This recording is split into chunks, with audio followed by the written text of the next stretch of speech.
Hello दोस्तों। आप देख रहे हैं जियोलॉजिक्स, जहां हम जियोलॉजी को बहुत ही आसान तरीके से समझते हैं, खासकर यूपी टीजीटी और पीजीटी जैसी प्रतियोगी परीक्षाओं के लिए।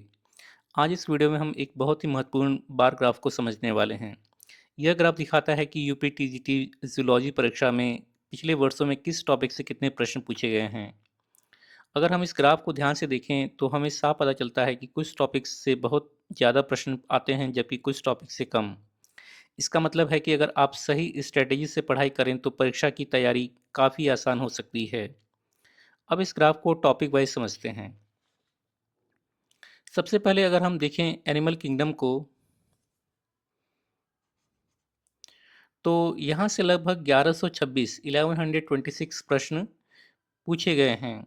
यह पूरे सिलेबस में सबसे ज़्यादा है। इसका मतलब यह है कि animal kingdom UP TGT zoology का सबसे महत्वपूर्ण टॉपिक है।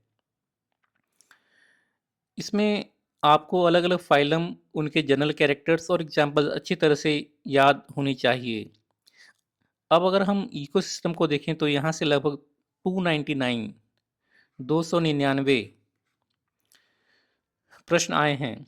यह भी एक बहुत महत्वपूर्ण टॉपिक है। इकोसिस्टम में food chain, food web, ecological pyramid और एनर्जी फ्लो जैसे कॉन्सेप्ट से अक्सर प्रश्न पूछे जाते हैं। अब हम बायोलॉजिकल मॉलिक्यूल्स को देखें तो यहाँ से लगभग 241 प्रश्न पूछे गए हैं। 241 प्रश्न पूछे गए हैं। इसमें प्रोटीन्स, कार्बोहाइड्रेट, लिपिड्स और न्यूक्लिक एसिड से जुड़े प्रश्न आते हैं। इसी तरह ब्लड सर्कुलेशन से लगभग 198 प्रश्न पूछे गए हैं। 198।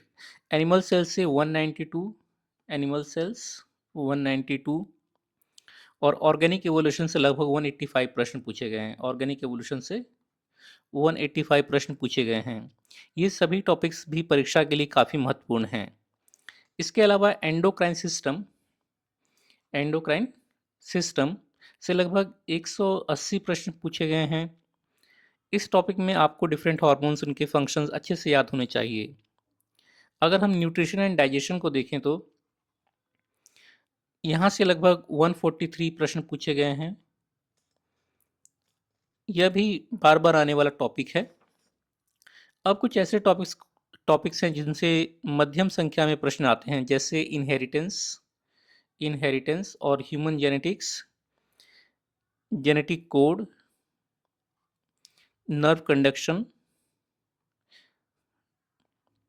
इसके बाद कुछ टॉपिक ऐसे हैं जिनसे अपेक्षाकृत कम प्रश्न आते हैं, जैसे muscle and skeleton, harmful and beneficial insect, excretion, respiration, chromosomes और टेक्सोनोमी।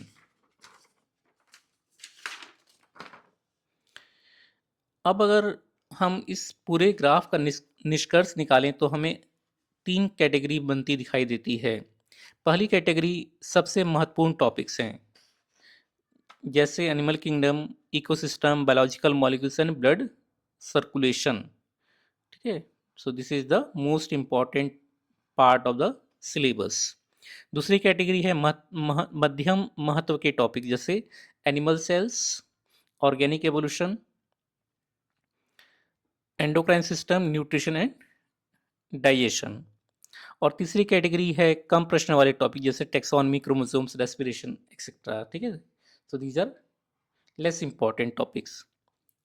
अगर आप यूपी टीजीटी जूलॉजी की तैयारी कर रहे हैं तो आपको अपनी पढ़ाई का ज़्यादा समय एनिमल किंगडम और इकोलॉजी जैसे टॉपिक्स को देना चाहिए, क्योंकि इनसे सबसे ज़्यादा प्रश्न आते हैं।